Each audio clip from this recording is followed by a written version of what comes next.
ఆడియన్స్ని ఎంటర్టైన్ చేయడానికి జనరల్గా సినిమాలు తీస్తుంటారు, డైరెక్ట్ చేస్తారు మీరు. ఎంటర్టైన్ చేయడానికి ఇంత వైలెన్స్ అవసరమా? మీలాంటి వాళ్ళు వేరే ఫార్మాట్లో ఆడియన్స్ని ఎంటర్టైన్ చేయలేరా? ఒక మెసేజ్ ఇవ్వలేరా? ఇందులో కూడా చాలా గొప్ప మెసేజే ఉంటుంది సార్. మీరు చూస్తే అంటే if you see the film, judge it after you watch it is what I ask you. But entertainment అన్నది it is not just in one form. మీరు వైలెన్స్ అవసరమా అంటే నేను కన్వే చేయాలనుకున్న విషయానికి ఆ క్యారెక్టర్ అంత వైలెంట్ అయితేనే నాకు ఆ ఇంపాక్ట్లో ఆడియన్స్కి వెళ్ళి కన్వే అవుతుందని ఒక కన్విక్షన్తో నమ్మే కాబట్టి అలా తీసే cinema. It's as simple as that. కొన్ని జానరాస్కి అవసరం ఉంటుంది that kind of violent imagery or ఆ క్యారెక్టర్ ఎంత దూరం వెళ్తుంది.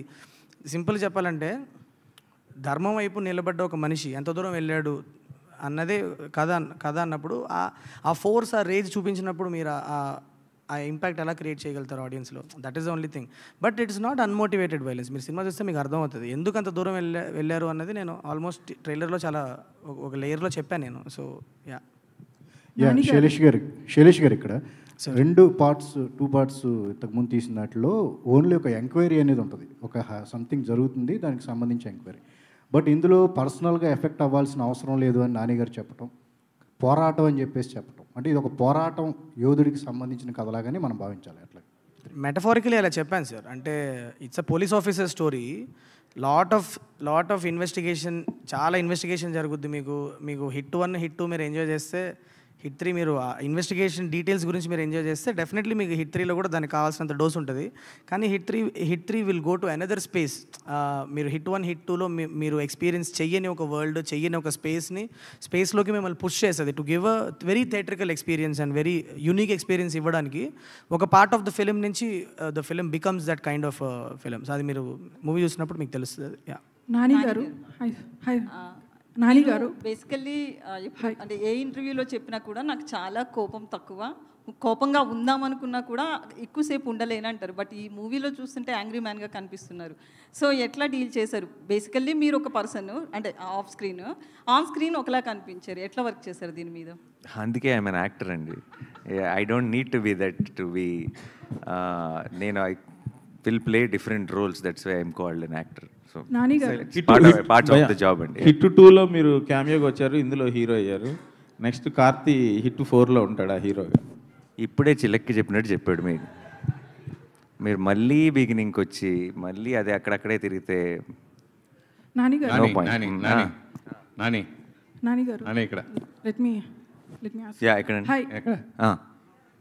నమస్కారం. వాళ్ళకి మీ సినిమాలు జనరల్గా మీరు డైరెక్షన్ డిపార్ట్మెంట్ వచ్చిన వ్యక్తి, స్క్రిప్ట్స్ కథ అనుకున్నప్పుడే దాంట్లో ఇది సెన్సార్ ప్రాబ్లం ఉంటుంది, లేకపోతే ఈ ఐడెంటిటీ అని చెప్పి కొన్ని సీన్స్ మనం లేపేస్తూ ఉంటాం. మీరు డైరెక్షన్ ఫీల్డ్లో ఉన్నారు కాబట్టి ఈ సినిమాని ముందుగా మీరుగానే సెన్సార్ చేసి స్క్రిప్ట్ రెడీ చేసుకున్నారా? ఇది ఎలాగ ఏ సర్టిఫికేట్ వస్తుంది మీరు ముందే డిసైడ్ చేశారు సెన్సార్ అవ్వకముందే? అవును. సో మీరు డిసైడ్ చేసుకున్నారా అని అడుగుతున్నా. ఏమని? కథ విషయంలో ఇది ఎలాగ ఏ సర్టిఫికేట్ వస్తుందని డిసైడ్ అయ్యి ఈ సినిమా చేశారా అంటున్నా. మేము ఒక కథ అనుకున్నాం, ఆ కథ చేయటం మొదలెట్టాం. అండ్ మేము షూట్ చేసినప్పుడు మాకు తెలుసు దీని గ్రాఫ్ ఏంటి అన్నది. దీనికి మోస్ట్లీ డెఫినెట్లీ దీనికి ఉన్న వైలెన్స్కి ఇట్ విల్ బి ఏనే అని అనుకున్నాం బేసిక్లీ, అంతే. బట్ దాని ఏ అని ముందు ఫిక్స్ అయ్యి షూటింగ్ ప్లాన్ చేయడం అలా ఏమి ఉండదు. తర్వాత మామూలుగా న్యాచురల్ స్టార్ నుంచి నేషనల్ స్టార్ వరకు ఎదిగినందుకు ప్లస్ ఇప్పుడు మీరు సబ్జెక్టులు ఇదివరకు నేచురల్ స్టార్కి ఎంచుకునే సబ్జెక్టులు వేరు, ఇప్పుడు నేషనల్ స్టార్కి ఎంచుకునే సబ్జెక్ట్ వేరు. ఆ విషయంలో ఎలాంటి మార్పుల నుంచి మీరు చేస్తున్నారు? ఏం లేవండి అస్సలు. నేను అష్టచమ్మ తర్వాత నాకు ఎలా వింటానో కథ ఇప్పుడు కూడా అలాగే కథ వింటాను. బట్ డెఫినెట్లీ స్పాన్లు మారుండొచ్చు, ఇమేజ్ మారింది. అది మీరు డిసైడ్ చేసేది. నేను అనేది ప్రేక్షకుల యాక్సెప్టెన్స్ పెరిగింది.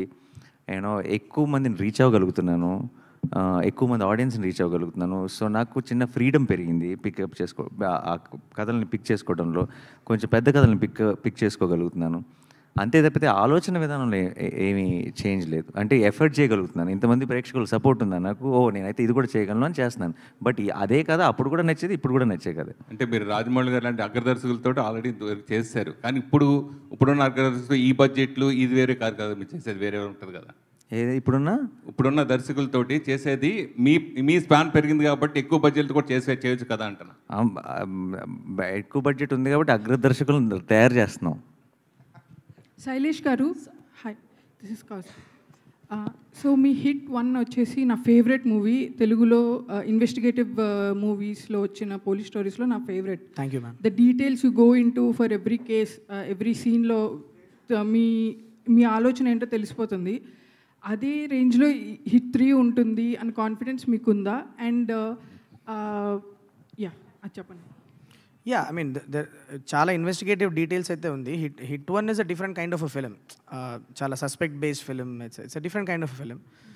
This one will have a different kind of investigative details. But I believe that నాకు ఎక్కడో నేను చదువుకున్న రోజుల్లో ఈ ఫోరెన్సిక్ బుక్స్, క్రిమినాలజీ బుక్స్ ఇవన్నీ ఎక్కువ డిగ్ చేసి చదవడం వల్ల వాట్ ఎవర్ స్మాల్ డీటెయిల్స్ అయినో I try to incorporate into my investigation సీన్స్లో తీసుకురావాలని ప్రయత్నం చేస్తూ ఉంటా కాన్షియస్లీ. అలా number of investigative details HIT 3లో కూడా ఉంటాయి. I hope you enjoy that as well. Yeah, Telugu మూవీస్లో డ్రామా అండ్ ఇలాంటి ఇన్వెస్టిగేషన్ చేస్తున్నప్పుడు ఈ drama is also required. So అలాంటి డ్రామా మనం ఆల్రెడీ ట్రైలర్లో చూపించినట్టు అనిపించింది, పిల్లల్ని చూపించడం అండ్ లేడీస్ని. It felt kind of action drama. So ఇది డిఫరెంట్గా అనిపిస్తుంది. Will it going to be different than other HIT movies? Yeah, definitely. I mean మేము కథ రాసిన ప్రతిసారి we try to put in conflict and drama in every scene that we write. So similarly HIT 3లో కూడా there is a lot of drama, so ఆ details ఏమైనా తగ్గే అవకాశం ఉందా?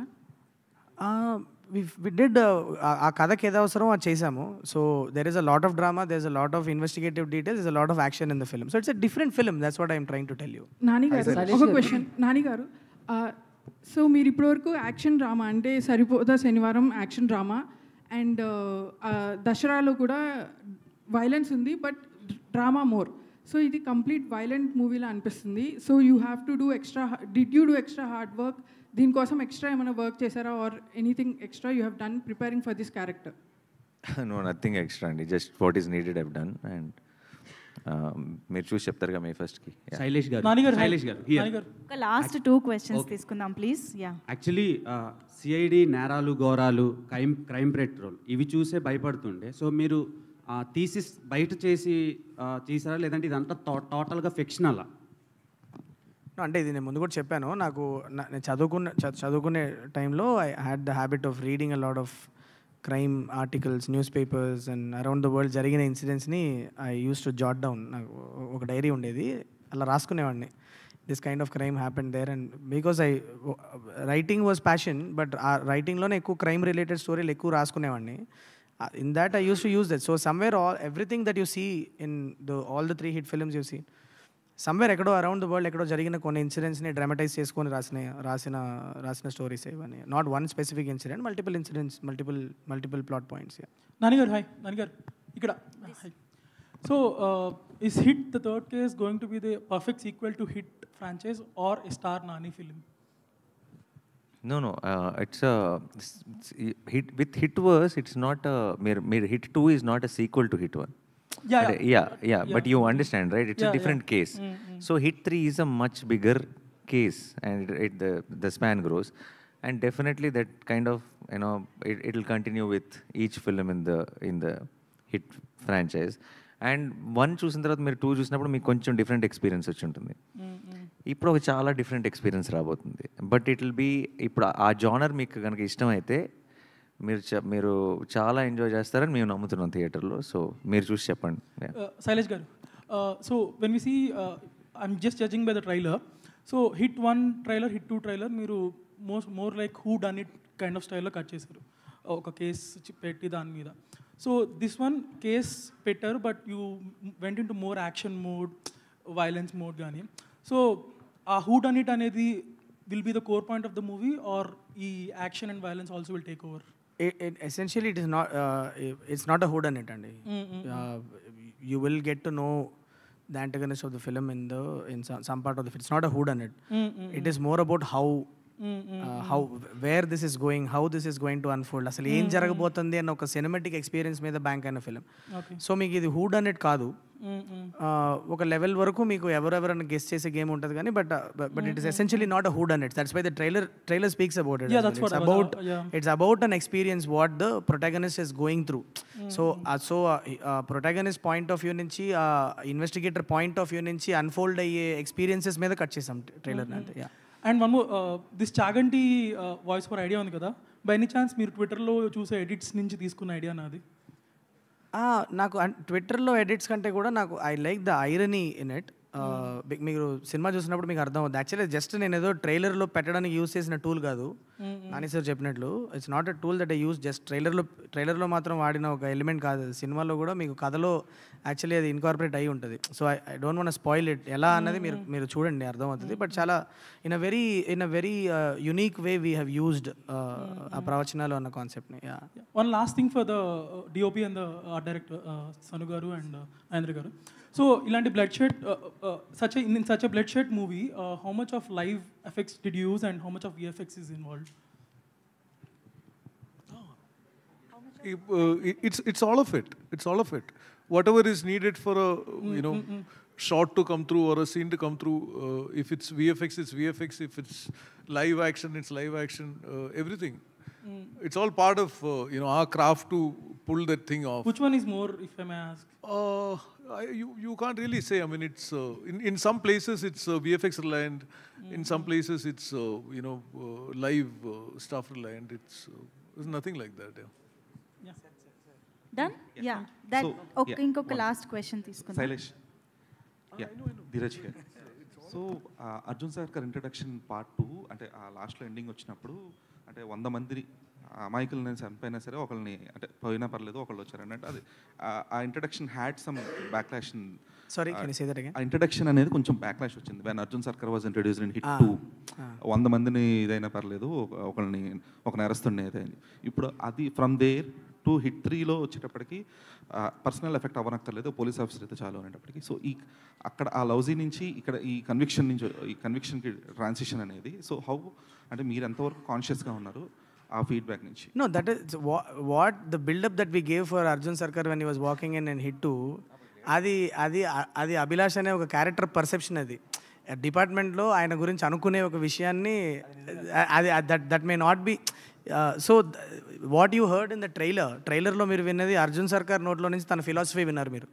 So the two different sides of thing ante. So what world introduction ichindi mere kabatti obvious ga that fair enough, but it's always perspectives kada. A character perspective నుంచి మనం చెప్తున్నాం అన్నదే కదా. సో మనం బయట వాళ్ళు ఏమనుకుంటున్నారు అన్న ఒక పర్స్పెక్టివ్ అయితే అసలు ఆ మనిషి ఐడియాలజీ ఏంటి అనేది వాళ్ళ నోట్లో నుంచి విన్నప్పుడు you will understand what it is అన్నది. That's it. Yeah, done. Thank you so much to all our media friends for this lovely interaction and thank you to all the gentlemen on stage. So ఈ questions and interaction బట్టి అర్థమైంది మేమందరం ఎంత క్యూరియస్గా ఎంత ఎక్సైటెడ్గా ఉన్నాం cinema గురించి అని చెప్పేసి. So we are all eagerly waiting for May 1st. Thank you so much, Nani Garu, for doing this, and Sanu sir, thank you so much for joining us today. Thank you everybody on stage. Thank you. See you all in theaters soon. Thank you.